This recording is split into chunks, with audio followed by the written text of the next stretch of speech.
good night and was leaving her room when she said something that stopped me in my tracks. "Don't forget to lock my door before you leave," she said. I stopped walking and turned back around toward her, confused. "What do you mean, don't forget to lock your door?" I asked. "Why would I need to lock your door? What if you have to go to the bathroom in the middle of the night?" She looked at me innocently and shrugged her shoulders again. "I don't know, but Mommy always locks my door before I go to sleep. She says she does it to protect me and herself. I don't remember what happens after I fall asleep, but Mommy says that I always try to leave my room at night, which is a bad thing." I looked at her dumbfounded. I didn't know what to say. What sort of parents would lock their child in their room at night? "Mommy told me that she would leave instructions for you to follow, and locking my door is one of them," she said. I had forgotten to read the rules. "Oh, okay, Samantha, I'll lock your door. Good. Good night, sweetheart," I stammered. She gave me a big smile and rolled over in her bed. I closed her door and noticed that there was a latch drilled into the door frame that would allow someone to lock it from the outside. I closed the latch and then walked back downstairs so I could read the rest of Mrs. Collins's instructions.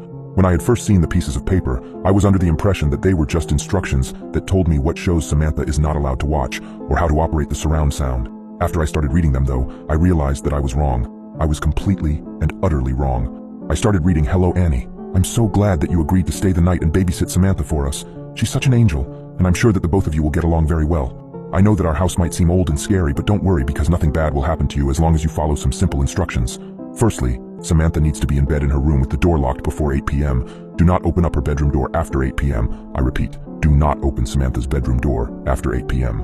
She will try to convince you to open the door in many different ways. She will cry, scream, and threaten you until you give in, but do not listen to her.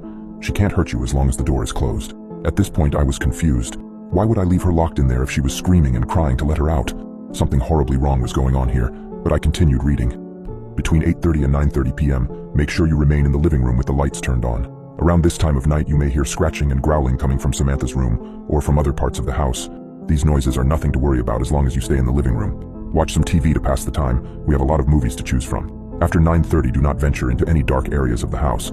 I would recommend that you turn on as many lights as you can before 9:30 so that you don't accidentally trap yourself.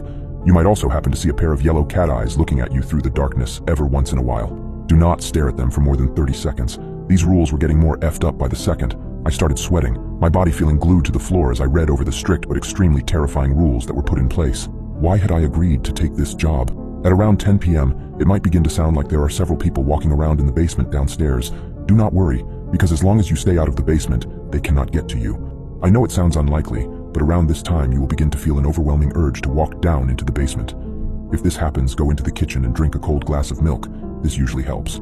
The urge will most likely pass after about 10 minutes, but if the urge is still there after 10 minutes and you don't think that you will be able to stop yourself from walking into the basement, then call either me or Mr. Collins and we'll tell you what to do. Now this next part is very important.